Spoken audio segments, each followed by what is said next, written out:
You already knew the setup was good. You planned the trade. You knew where price should go. But the moment you entered, your plan disappeared. Price pulls back slightly. Nothing serious, but your mind reacts.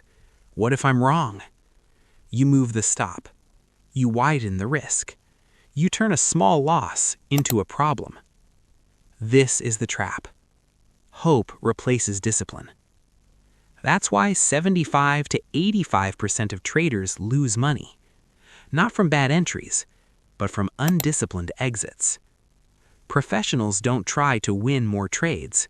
They obsess over losing less. Picture this. You start with $2,000. One confident trade, you risk $200. 5 emotional losses later, you're sitting at $1,000. Here's the brutal math no one warns you about. A 50% loss requires a 100% gain just to break even. That's not trading. That's survival mode. The market isn't against you. It's just perfectly designed to punish undisciplined behavior. Trading success isn't about prediction. It's about control. And in the next video, I'll show you the exact framework professionals use to define risk before they ever click buy or sell.